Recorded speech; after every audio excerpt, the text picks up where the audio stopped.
Hello everybody, and this is Chaos with Chaos Esports Productions, bringing you another Bronze to Masters League Series game. Today we're going to be looking at a PvT. Yes, I've been having lots of PvT lately. And yeah, so I hope you guys enjoy the 1080p quality that my new computer can output. It is absolutely fantastic. Had a few issues with some of the audio, but I think I've got everything squared away, so hopefully everything is good to go. And yeah, we're going to go ahead and get right into this. Now, I am going to be streaming a little bit more, so keep an eye out for that. Feel free to follow me on Twitch. My information's there in the bottom, so feel free to check me out there. And we're going to get this underway with a 13 gate. I'm going to go ahead and keep the production tab so you guys can get an idea of the builds. Now, just an FYI for you guys, I don't tend not to talk about my builds, but I will start keeping my production tab open a little bit more. That way you guys can kind of follow along with the upper right-hand corner, which has the supply, and then obviously the buildings that get placed down at various supplies. Then I'll probably talk about a little bit of timings here and there, so just so you guys can be aware of what's going on.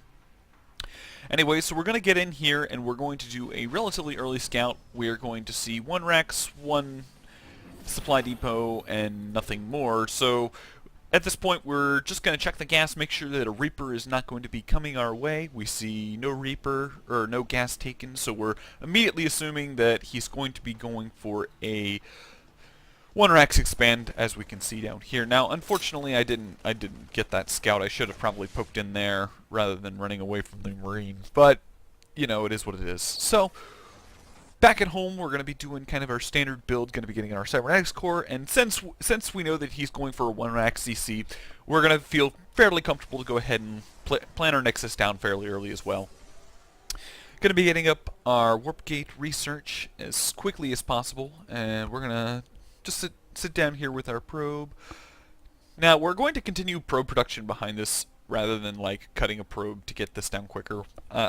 Personally, I like being consistent with my probe production, and obviously getting the Nexus down a couple seconds later is not really the end of the world.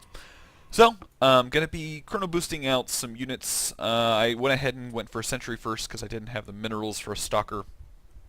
Going to be looking for that SCV because that pesky SCV came in, scouted us, and kind of went off into the gray area, so we weren't exactly sure whether or not he was still in our base, and we want to obviously make sure that we can prevent him from doing any major scouting of tech structures. Want to keep that kind of on the DL. Anyways, gonna be continuing on getting up. Now, generally versus Terran, I like to throw down my 2 extra gateways before I get my robotics facility or any other tech structures. Just since early pressure is, you know, fairly common in most, you know, PvTs, I find it better to have the extra production just in case we do see really early aggression. It's just kind of a safety precaution, and, you know, no one likes losing to like 5 Marines and a Marauder just walking up into your base and killing off pylons, and, you know, it's just a bad day. So, gonna be continuing getting probe production up and getting our second gas, and then I believe we will be throwing down our robotics facility once we feel once we get out a few units and get things rolling. So I'm gonna go ahead and poke out with the Stalker, go in, wait for the other Stalker, do a little bit of whatever, walk in, see the bunker and a handful of Marines, and I think it was like 1 Marauder. But so we're just gonna kind of come home, get up some forces, get our robotics facility down. Oh my gosh, what am I doing? Okay, I just like sped forward. I'm gonna back up a little. Wow, that was a little too much. Speed up. Da, da, da, da. So robo, and then I was a little late on getting my guys in gas. But yeah, continuing getting pro production. Now, I like to get my mothership core relatively quick, because obviously we want to have enough energy for photon overcharge for the magic 10-minute push that usually tends to happen.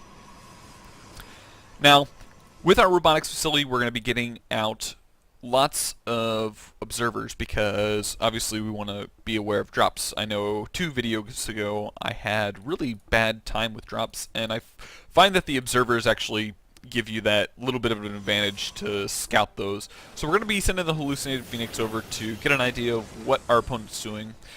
We don't see too terribly much. I'll go ahead and slow it down so we can get an idea of what we did see.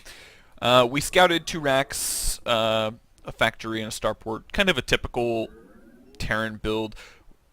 Actually, 3 racks. So with this, he's probably going to be getting up a handful of medevacs and then probably push out relatively soon. If he doesn't choose to push out soon, he's going to put on some, lots of racks. And, you know, just build up his force, get his 3rd down, and play kind of more of a macro style. So we see the SCV over here, so we want to deny him from getting any kind of, well, I mean, we don't really deny him from scouting that we don't have a 3rd. But basically, we're going to take out the SCV and immediately send a probe to take our 3rd. Because, obviously, we don't really have much idea of what he's doing. I did send the Zealot out to... Where did I even send him? I know he walks into the natural, but he just, like, dies. Speed it up a little. Oh, yeah. Okay, so basically, I got nothing accomplished. Gonna go in, scout where his 3rd should be, and then... Let's see, I don't actually scout the 3rd.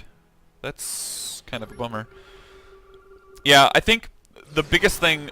Wow, I sacrificed another Zealot. The biggest thing is on this map, honestly, I think this 3rd is a lot easier to take than this one, because this one, basically what you have to contend with is, you know, your opponent can kind of swing back and forth and be kind of in that back and forth kind of motion, and not really, it's just a lot harder to deal with because there are 2 openings to your base as opposed to if you put the CC down here, it's just, you've got this one area that you got to cover, and obviously you can break down these rocks and still have 2 sets of rocks before, you know, your opponent can get there. So, going to be getting our 3rd up, getting up Colossus production, also getting our upgrades. And I don't think the drop has happened yet, but it's pretty epic when it does. Or maybe it did happen and it was... Yeah, I think it already did happen. Let's see. Yeah, drop already happened. Bummer. So, going to be getting up 3 Colossus, and then we're going to kind of poke out a little bit. Not really planning on doing too much. Behind this, we're going to be getting our Dark Shrine, and just that is going to be basically just a whole bunch of harassment. We've got some Zealots in the Warp Prism. We were planning on just dropping this, but we come over, we scout this 4th, so we go ahead and drop our Zealots here. They get a couple kills, but he sends his entire army, and it just gets absolutely demolished. So we moved out just to get an idea of, you know, maybe put him in a position where we can pressure. And at this point, you know, we're sitting, you know, we're pretty far behind in the supply. But as far as his army composition, I mean, he's got a whole bunch of Marines and Marauders. He doesn't have hardly any Vikings. So he doesn't really have an answer for my Colossus deck. So we're feeling pretty comfortable. Also, behind this, we're going to start thinking about taking a 4th, because we know he's going to probably pressure us, but once this pressure is kind of dealt with, we'll basically be perfectly comfortable taking a 4th. So, as you can see, we took out all of the Vikings really quickly with our Stalkers, while the Colossus sit back and just absolutely demolish his army. So we take out a couple of these, blink forward to get kind of the rest of the army, and now we're sitting pretty comfortable because he was at a significant supply advantage, and now we've kind of evened the odds. Now we come in here, we get mined several times, lose several guys, and we're like, I need to get an observer. So I think I pulled this observer here in a little bit. But yeah, gonna be pressuring his 3rd. Since Terran players tend to take a long time to get their production kind of up and running and their army going again, we have plenty free reign to pressure his third and not really have any issues with it. I don't know why he continued medevac production, quite honestly. I would have thought that Vikings, yeah, finally getting the Vikings out. What is he upgrading?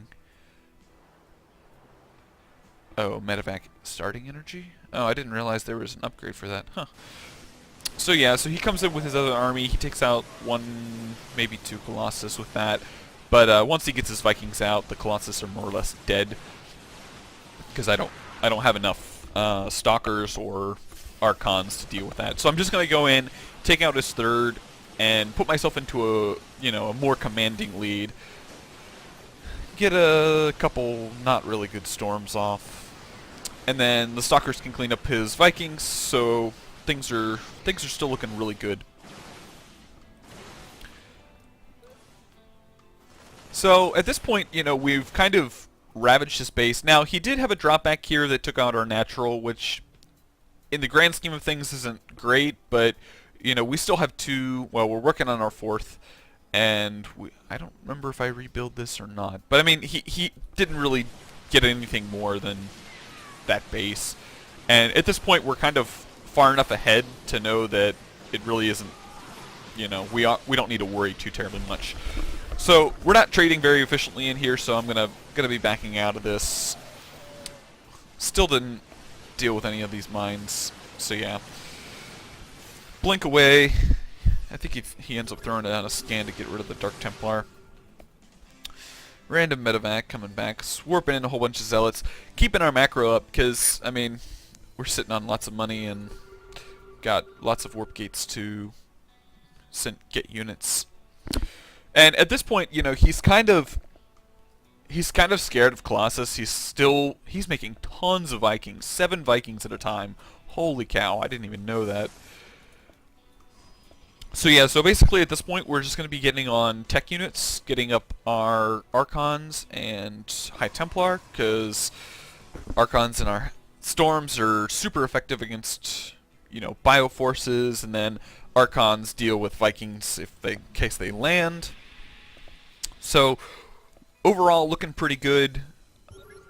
Supply is now kind of way in our favor. Behind this, we've been getting upgrades. We're finally on +3, 3-3. Also got Charge and Blink, because those are kind of key abilities. So basically, we're just going to kind of be waiting for a fight, because he's got to push in and do something. So we see his army, we blink our Stalkers back to get our Zealots in. He's mainly Marauder heavy, so our Zealots more or less just totally clean up everything. We did start Colossus production again, but we only made 1, so it wasn't the end of the world. It did get taken out by mass amounts of Vikings, and that's more or less it.